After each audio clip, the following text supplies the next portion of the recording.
Marrying the guy you met when you were 19? I don't know about that. I've never seen results like that before in any of my years of coaching. So what did she do for work, this girl that died? It is a horrible, awful feeling, and I just cannot believe that everyone goes through that. Just have you stop doing therapy? My motivation is in hell right now. I can't rest until that man is proven wrong. I can't believe I just said that. Hello and welcome to this week's video. If you are new here, my name is Elle. I make health, fitness, and lifestyle content. If you're not new here, welcome back. Thanks for coming back. I appreciate it. This week's video is going to be a Q&A.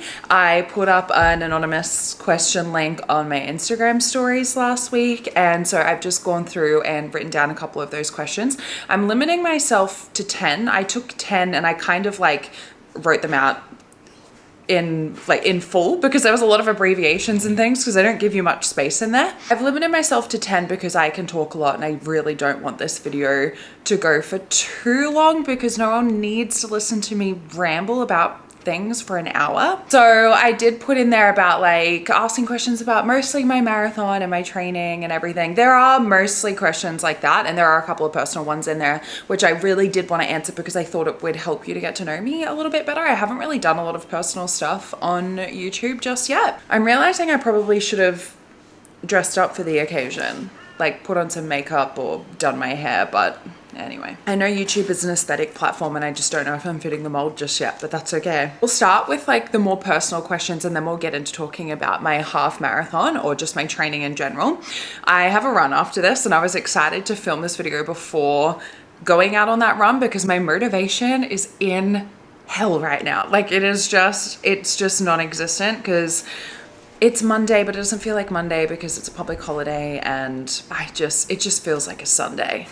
And Sundays are normally my rest days, so the motivation's not there. But I thought after talking about the marathon and my training that my motivation would be like a little bit higher. So bit of strategic planning on my part. So let's get stuck into these questions.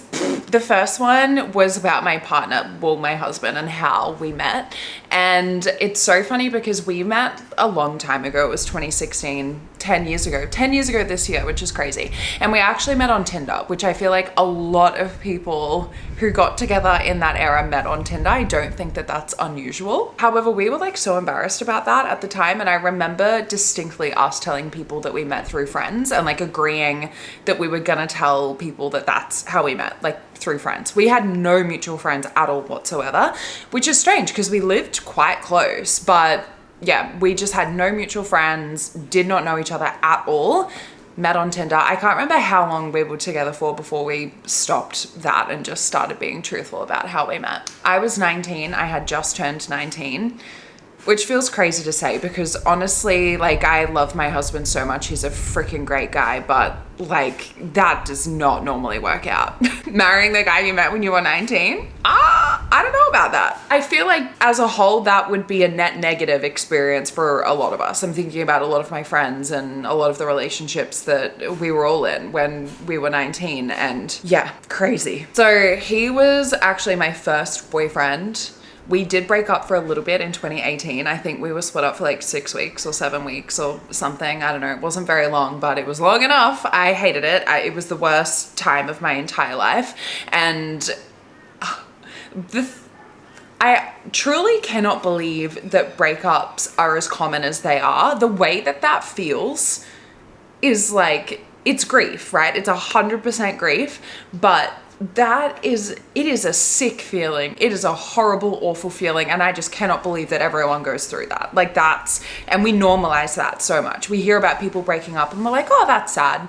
And then we don't give it another thought. But when it's you, oh my goodness, does your world just tip on its everything. That is the worst thing I've ever felt ever. And I don't think it's worse just because we were meant to be together and we ended up getting back together. I truly think that's how all breakups feel, and it was just awful. It was awful. But whatever. It worked out. We got back together and we ended up getting married. So how good is that? I'm happy about it anyway. The next question is, how long have you been married and do you have kids? I do not have kids. We have been married for 1.5 years. So we got married in August 2024. Planning a wedding was the hardest thing I ever did. I absolutely hated it. I did not want to do it. I did not want a wedding. I wanted more than anything to be married, but I did not want a wedding.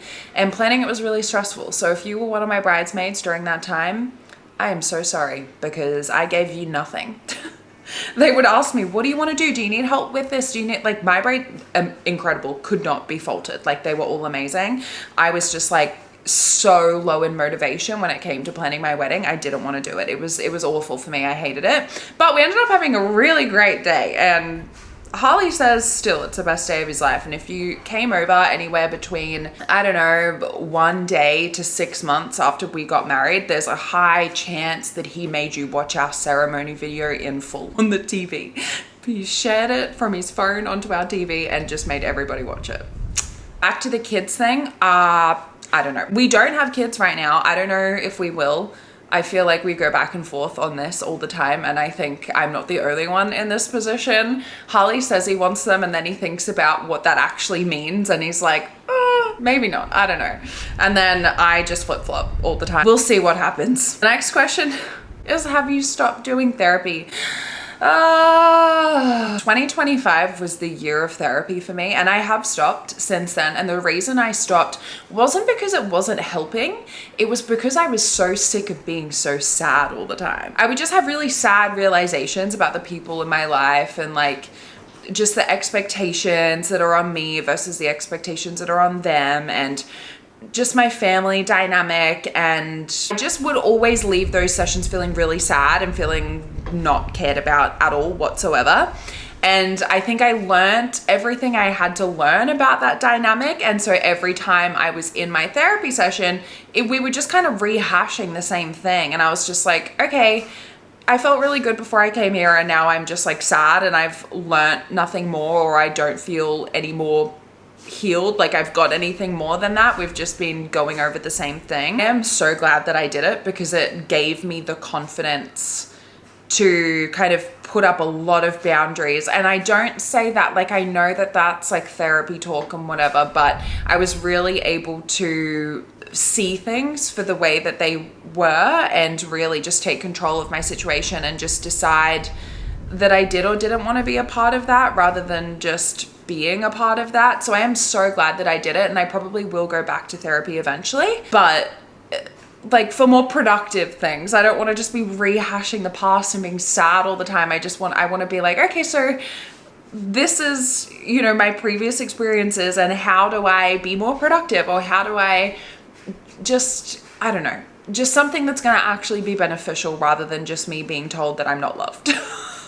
What did you do for work before starting your own business? So before starting Coach by Elle, so I have a company, Coach by Elle. This is where I do my coaching. This is where I do my 50-day program. And before this, I have done plenty of things, but most of it is youth work. So when I first graduated school, I did a diploma in youth work. From there, I started straight away working at the high school that Harley was working at. So Harley is a teacher, and he had been there, I think, for 6 months, and they were all of a sudden looking for a youth worker. And someone there, one of the deputy principals, remembered in a conversation with Harley that he said that I was about to get my diploma or something. And so they brought me in for an interview. I was so young, I was 20, and I was working in a high school, a large high school too, doing youth support. I adored it. This is probably one of my favorite jobs I've ever had in my life. I really struggled during my high school years, and I remember specifically saying one day, I think I was in grade 11 or grade 12, I don't know, something awful had happened at school. There was someone in our community had died, and I just remember our guidance officer talking to me and my friend, who was absolutely beside herself. And she was saying, like, she was just asking the most random questions. It wasn't supportive, it wasn't emotional, it wasn't like caring or compassionate. It was just like, so what did she do for work, this girl that died? And it was just so insensitive. And I was just like, what is going on? And I just remember my friend being like, what? Like, why are you, like, it was just awful. And I just remember thinking, school would be so much easier if we had people who knew how to handle these situations. And I just remember wanting to do it. Like, that's just immediately what I wanted to do. And so I was really, really glad and really grateful to get that position so quickly, because I know it's not easy to get a job in a school, especially with no experience and especially with no degree. I didn't have a degree, I had a diploma. So after that, I managed a gym. The gym closed down, and while I was managing that gym, I was also working on starting up Coach by Elle. So I was doing all of that kind of at the same time. And then last year, 2025, I got a job in a flexi school and I was working in the pathways sector. So kind of, I wasn't a youth worker, like I wasn't in a youth worker role, but there was definitely a lot of crossover and a lot of support for the students.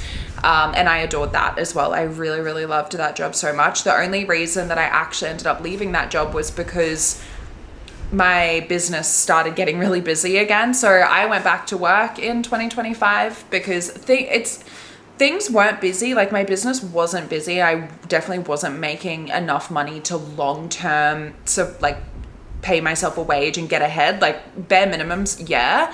But I mean, I wanted to save for a house and I wanted to do all of these things. So it just wasn't enough and I wasn't enjoying it enough to promote it. So I wasn't promoting it. I wasn't getting new clients in the door. I just wasn't enjoying it. And so I went and I started working at this flexi school at the start of last year. And that's when I was like, oh, well, I don't need Coach by Elle to pay my wage anymore. So let me just do something really fun, something that I really want to do. And that's when I started my first 50-day program.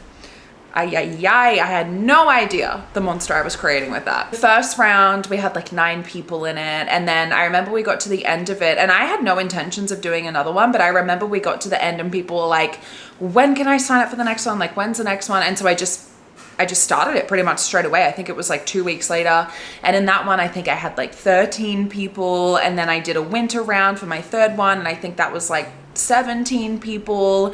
And then I knew that I had a really good program and I knew that it was really helping people because the results that I was seeing in that program were like, I've never seen results like that before in any of my years of coaching. And so I was like, guys, I'm really onto something here. I really enjoy doing this. I really enjoy running this program. The girls aren't leaving. Like they just want to keep coming back. And so I reached out and I hired someone to help me with the business side of things and to help me with growing it and to help me with launching it. And shout out to Taylor, who still works with me now. Obviously, she's never leaving. You're never leaving me, ever. And when we launched our spring round, we had 65 people. So we jumped up from 17 in winter to 65 in spring, just from a lot of strategy and just really getting clear on what we wanted it to be. And so I'm really grateful for Taylor. And that's why I ended up having to leave my job at the school because I was really at a crossroads between like, do I want to do this again because I didn't enjoy it last time? And, you know, I really do love my job right now. Like, can I just keep doing both? But I couldn't. There's no way that I could. I was at the point where I needed to hire someone and it just didn't make sense to hire people when I wasn't even working full time in the business. And yeah, so I made that decision and I don't regret it. I am having the best time running this program, but I do miss that work and I probably will eventually at some point in my life go back to youth work because I do love it. That was a really long way to answer that question. All right, getting into the marathon talk or the marathon training. When is your first race? Are you feeling nervous? I'm terrified because we're 7 weeks out now, I believe, just less than 6 weeks and 5 days out actually, because today's Monday and my first race is Saturday, May 23rd. It's in Noosa. It's the half marathon. I am nervous, but I do think I can do it. I can't believe I just said that. I do think I can do it. I ran 12 kilometers last week. I have a 13 this week. When I was running the 12, I was like, I could keep going. I don't want to keep going, but I could keep going. If my plan said 15 or 18, I reckon I could do it. So definitely feeling more confident about the half marathon. And I know that race day vibes are going to carry me through. I just really need to start, I guess, trialing different fueling routines. The fueling method that I used on Friday for my long 12K, that I was really happy with. I didn't have all of the gel all at once. I did that the week before and I felt really nauseous. I just kind of took it out at the 4 kilometer mark and had little bits and pieces over the next 2 kilometers, I believe. So from 4 until the end of 6, 4, 5, 6, so 3 kilometers. And then when I got to the 8 kilometer mark, I pulled out another one and I kind of did the same thing for the next 3 kilometers. And I was really happy with that. And then anytime I went past a water fountain, I just stopped really quickly, had a quick sip, and then that way, like everything was getting washed down properly. Felt great about that. I did have to stop and go to the bathroom though, and I've never had to do that before, but it's like I was running for an hour and a half. Like, of course that's gonna happen. Next question is, can you talk through running gear and what you need versus what you don't? When I first started running, so August 31st, 2025 was my first run. And I was so tempted immediately to be like, well, I simply must buy all of the things. But I said to myself, don't do that, because I don't think I really trusted myself to keep going with it and to keep doing it. And I didn't want to spend all of this money on something that I just wasn't going to follow through with. If I'm totally honest, I did have a gut feeling that I was going to stick with it. And so I think what I really wanted to do was to use it as like a reward system. I knew, because my husband told me on that date that he didn't think that I could run a marathon. And so I can't rest until that man is proven wrong. I think my rule was if I got to the 5K, then I would start buying myself the gear and the equipment, because I didn't really need a lot between 0 and 5. What I probably could have done is bought shoes, and that absolutely has to be the first purchase, like your proper shoes, getting fitted for proper shoes. I didn't do that until I hit 5K. I probably could have done it earlier, but I mean, the shoes I had were fine. They weren't great. They were the New Balance 530s. So I don't think they're runners, but they were fine. They carried me through. They did the job. And then I went and got fitted, and I got myself some Hokas, and I got some other shoes. Then my next purchase that I got were sunglasses, because I mean, I was just wearing my normal like key sunnies, and that's fine, but I don't think they have the proper protection that you need for your eyes when you're running. And yeah, coming into summer, I was like, I definitely need some sunnies. So I did buy those pretty soon after. I don't think I've really gotten anything else, have I? I did buy Shox headphones, but I didn't like them, so I'm still just using my trusty AirPods. Outfits, I guess my favorite outfits to wear, I love the LSKD Fusion shorts. I do have some of the Accelerate shorts, but I just think that my thighs might be a little bit too, they just rub together a lot. I don't like that feeling, and I use Vaseline and it does kind of help a little bit, but I still get a bit of chafing, and I just don't find them super comfy. I just like having everything kind of locked in, and it's definitely like that with the Fusion shorts. So I love them. Have to have pockets, obviously. Don't have a running belt yet, and I don't have a running vest yet. I do think I need to get one.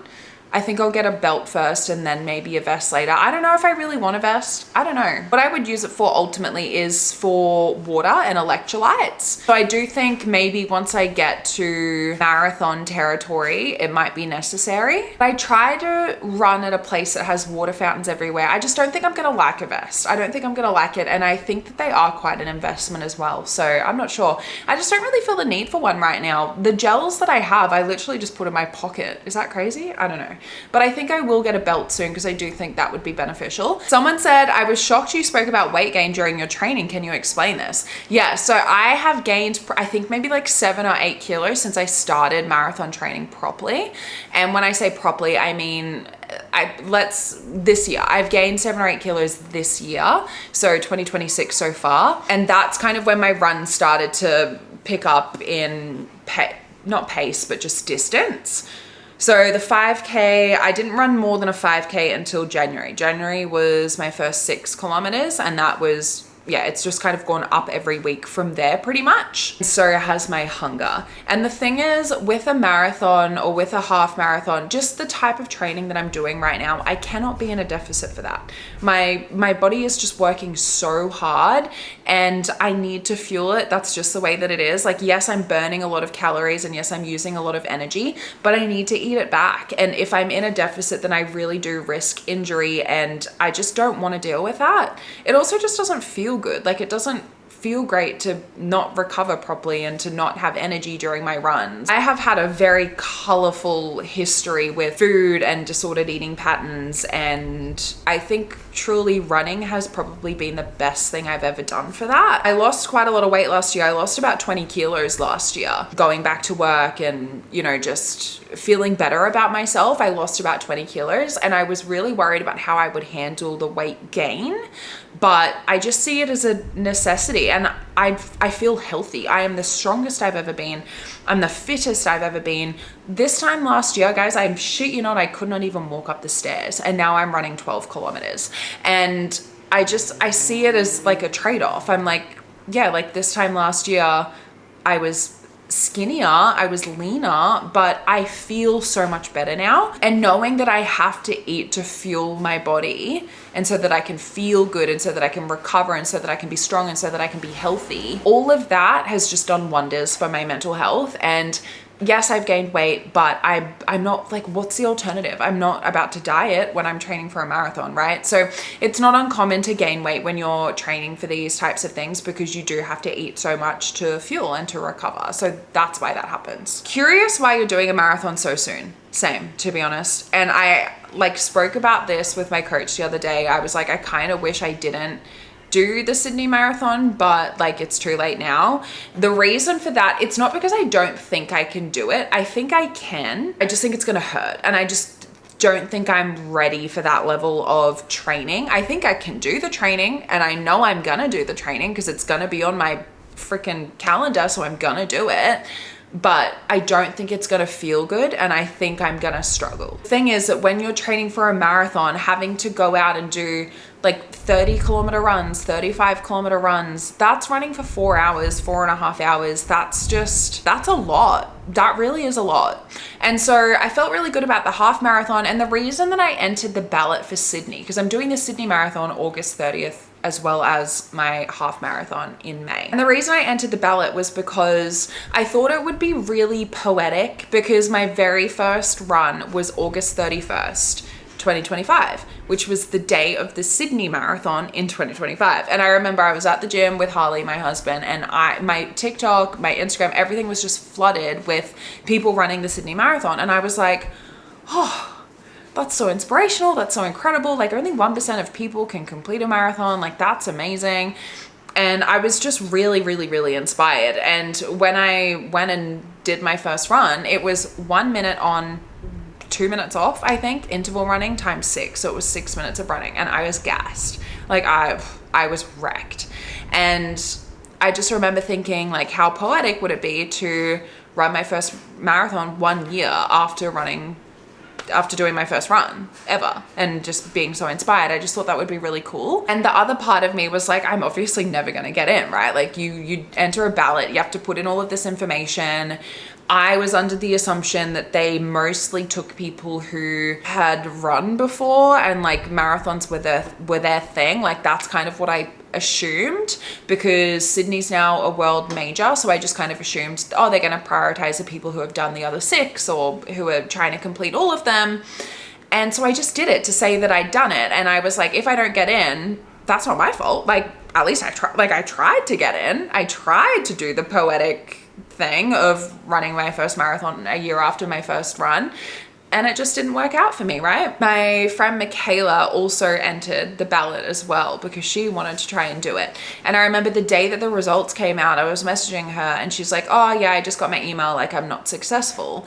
And then my brother texted me, who also entered the ballot, and he's like, yeah, I just got my email, not successful. And I was like, that's weird, I haven't gotten mine yet. Like there's no way I'm getting in. Like that's crazy. Like none of you got in. I'm not doing it alone. That's insane. I didn't get an email, but I did check my bank account, and like $300 had come out from the marathon, and I was like, oh shit.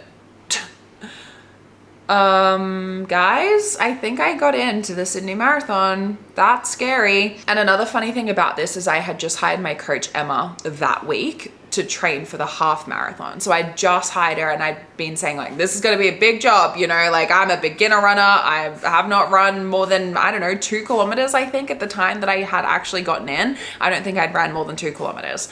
And I was like, it's going to be a big job getting me half marathon ready by May. And she's like, oh, it'll be fine. It'll be fine. And then I got into the freaking marathon like days after. I didn't even think I had got my plan from her yet. And I'd gotten into the marathon, and I had to send her a message and be like, hey, yeah, we need to add Sydney full marathon to the list as well. I can't say it wasn't intentional, because it was. I deliberately put my name down in the ballot. I just didn't think it was gonna happen. So I'm gonna do it because I think I can do it. And I think it's really important for me to stick something out as someone who notoriously doesn't stick to anything.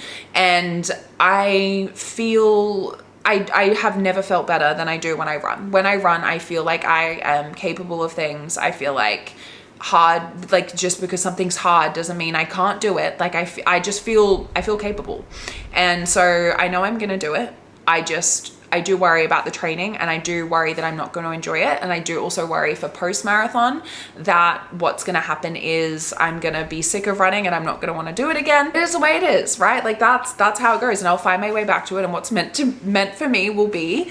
And that's just, yeah, we're just going to see what happens. It's April right now, May, June, July, August. We're only about 4.5, actually I got a 5-month email the other day when I was walking from the Sydney Marathon to say that we're 5 months out. So we're just less than 5 months away. Bring it on, right? What time are you aiming for? I truly, hand on my heart, just want to finish. I would say strategic reason that I'm saying I just want to finish is, even if it's the slowest pace ever, if I ever decide to do a race again, probably going to be a PB. So just completing the distance is a PB, right?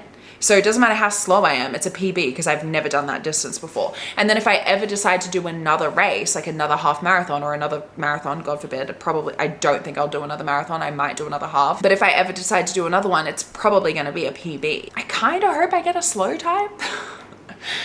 If I had to pick, if I had to say, I would really like to finish my half marathon in 2.5 hours. And I would really like to finish my marathon in anything less than 6. If I had to pick a pace, that's what I would say. But genuinely, I don't care. If I get over that finish line, I am going to be stoked.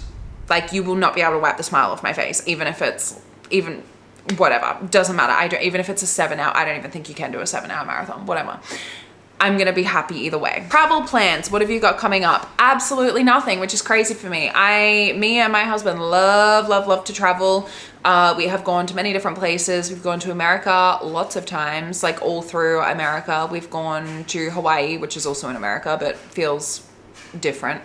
We've been to New Zealand. We went all through New Zealand. Christmas just gone. We've been to Singapore. We've been to Bali. We've just been so many places, and I'm so grateful for that. I really want to go to London. I just don't know what's happening with the world right now. So we're kind of halting on booking anything. My friend Lisa, she was one of my bridesmaids. She is competing in the US at the end of this year, but the thing is that those shows are going to be right before my marathon, so I don't think we're going to be able to go to that because we will literally be getting back the day that I fly to Sydney. And I just, with what the training requirements are going to be, I'm a little bit hesitant to be traveling during that time, which she understands, but it also does suck because I really want to go and support her. But yeah, it just unfortunately doesn't really line up properly. And then Harley was also wondering if we should go after the marathon and, like, you know, go watch the college football games, but I'm not sure. I really want to do London. If I can do London, I truly think my travel bucket will be full. I don't have any desire to go to Italy, France, Spain, Greece. I just don't want to. I don't know why. Like, it's not that I don't want to. Like, if Harley said, let's book a trip to Greece, I'd be like, okay. But I'm not going out of my way to push for it, you know? And I don't know why that is. I think I see a lot of Euro summer, like, TikToks and stuff where people are just miserable. I don't know. I'm more of a winter gal than a summer gal, and they are just such summery countries, and I am scared of getting sunburnt. I don't like being hot. I don't like sweating, and I just don't think that a Euro summer is for me. But I would love to go to London for Christmas. That was the last question, 10, and we are 36 minutes into this video, so that's actually not too bad by the time I edit out all of my mumbling. Let me know if you want to see more videos like this, or if there's something else that you want to see, more vloggy style, whatever it is that you want. I am all ears. Thank you so much for tuning in. Please make sure to like, share, subscribe, comment, do all of the things. I really appreciate it, and I will see you in the next video, which is going to be a week's worth of training for my half marathon. I'll see you then.